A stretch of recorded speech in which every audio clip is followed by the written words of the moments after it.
Okay, so when you're solving limit, this is just direct substitution of the value of x that we have here.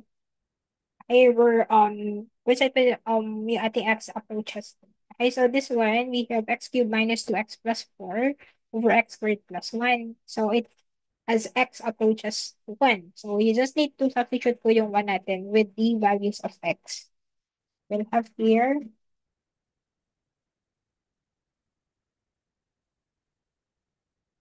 1 cubed minus 2 times 1 plus 4 over 1 squared plus 1.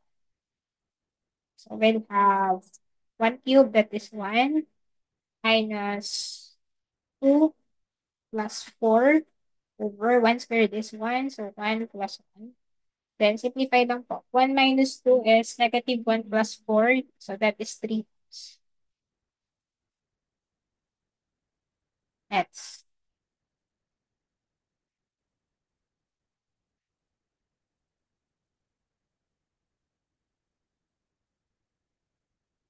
Okay, x plus 3 over x squared minus 9. So again, it is direct substitution. Okay, so we'll have here negative 3 plus 3 over negative 3 squared minus 9. But as you can see here, yung maging answer po natin is indeterminate. So kapag ganyan po, you have to factor out po yung ating quadratic, okay, quadratic expression. So this one can be factor. Okay. So let's try changing it to its factor, which is x plus 3, x minus 3. Okay, so that is sum and difference po ng ating binomial. So x plus 3, x minus 3. So since we have a common term po dito, okay, yung x plus 3, we can cancel it out. So we can write this one as 1 over x minus 3. Okay, and then after that, ito po yung ating lalagyan natin that. Okay, we're in x approaches to negative 3. So, substitute the value of x, which is negative 3. So, we have 1 over negative 3 minus 3. Okay, which is equal to negative 1, 6. Okay, okay, another one. So, again, if you know that your denominator will be 0, okay, or determinate, so you have to factor it out. Okay, next limit of square root of x minus 3 over x minus 9 as x approaches to positive 9.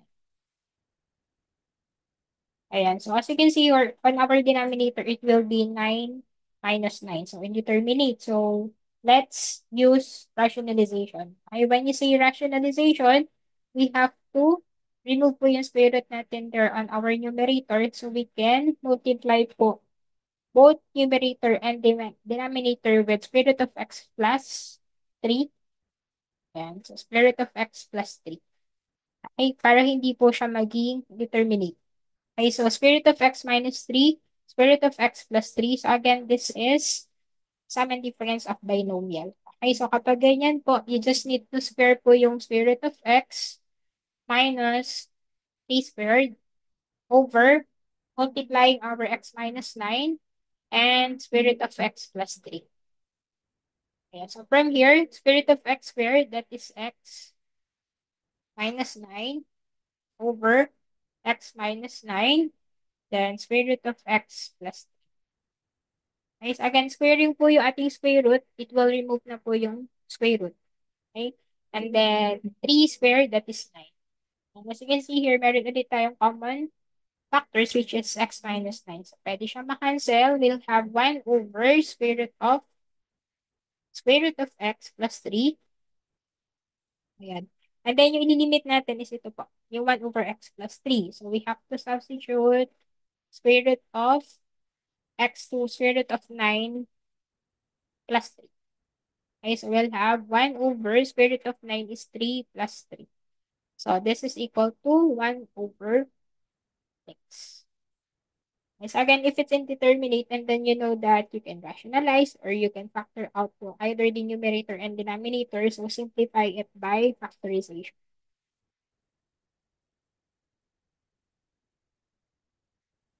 Okay, so we also have existence of limit. Okay, so limit exists only if our left and right and limit are equal. So if they are not equal, it means it does not exist. Okay, so again, it only exists if your left and right and limits are equal. If they are not equal, they are, or the limit does not exist.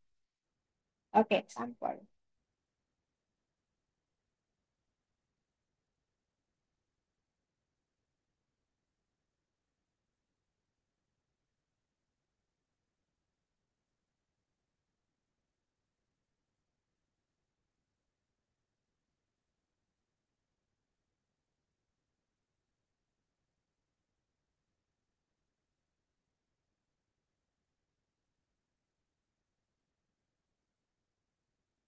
Okay, so we'll be solving muna yung ating different. So let's say that limit of f of x as x approaches to 1 negative. So we'll have, okay, so we'll be using this 2x, so 2, 1, minus 1. So we got 2 minus 1, that is equal to 1.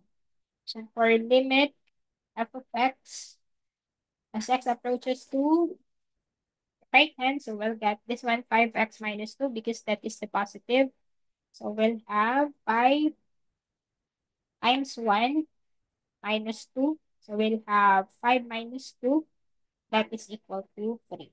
Okay? So since our limit for the left and right hand, okay, ating limit for f of x as x approaches to 1, so we'll have here limit of f of x as x approaches to our left hand is not equal with the limit as f of x approaches to our right hand. So it means that limit of f of x is does not exist. DNE.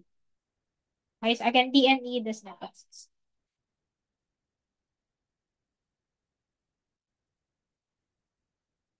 There. So dapat equal po siya. Kapag hindi equal, it means that doesn't exist po. Okay, ganun lang.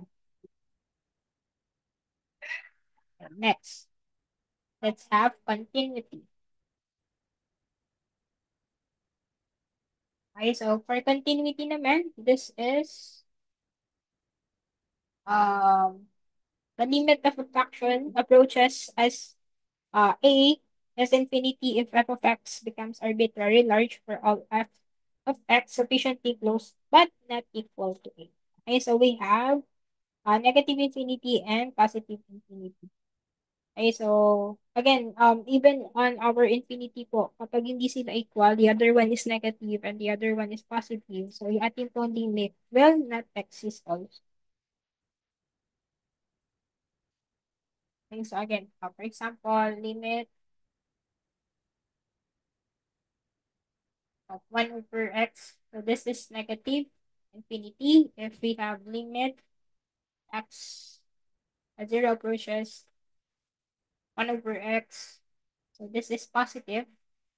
Okay, so it means if they will be asking for limit of 1 over x as x approaches to 0, so this will be the end. Does not exist because the other one is positive, the other one is, I mean the other one is positive, the other one is negative. So does not exist.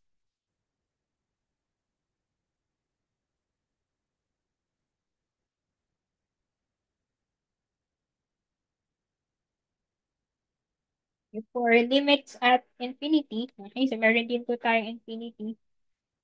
So, ito, medyo madali lang tong limits at infinity. Though, pwede siyang isolve without solution. Pwede din na may solution. Pero I'll give you the shortcut po. Okay, for our rational function.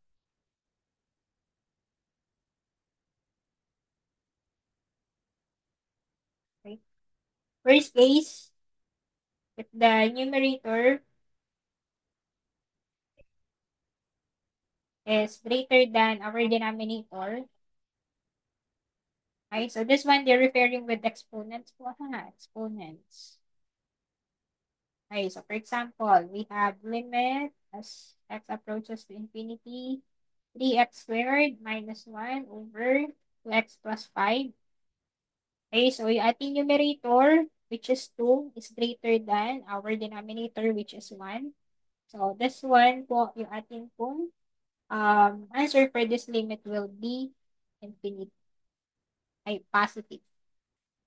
Okay, another one, for example, limit as x approaches to infinity, we have 4x cubed plus x squared minus 1. We get 2x squared minus x. Okay, so we get here 3. Our numerator is greater than the denominator. Without solving it, automatic that is positive. Case number 2. If your numerator is less than, equal with our denominator. Okay, so again, we're referring with the exponent. Okay, highest degree exponent. Okay, so for example, limit as x approaches to infinity, we have 3x minus 1 and 2x plus 5. Okay, so both of our exponent here is 1. Okay, they are equal. So whatever the coefficient that you have here, that will be your answer for the limit. 3 over. Okay, another one. Limit as x approaches to infinity. For example, we have 5x plus 4 and 2x minus 3. Ay, kahit ano pa pong ano yan, constant. Okay, so again, equal po yung exponent. So your answer will be 5x. Case 3, if your numerator is less than our denominator. Okay, if it's less than, so your answer will be negative infinity. Okay, so example, we got 3x squared minus 1 over 2x squared plus 5. So almost the same, pero iniba lang po natin yung exponent. So for this one, your answer will be 0. Ay, 0 po siya kapag yung ating numerator is less than, wait, our numerator is less than our denominator. And let's make it into. So this one is 1 and then 2. Another example, if I make it into limit of 2x squared plus 4 over 5x to the fourth minus 1. Ayan. So your numerator is less than, so it is equal to 0. So again, kapag greater than yung exponent, positive infinity. Kapag equal, kung ano po yung exponent ng mayroon tayong variable, that will be your limit. And then for numerator less than denominator natin, 0 po siya dati. Shortcut. Kapag po siya ay infinity.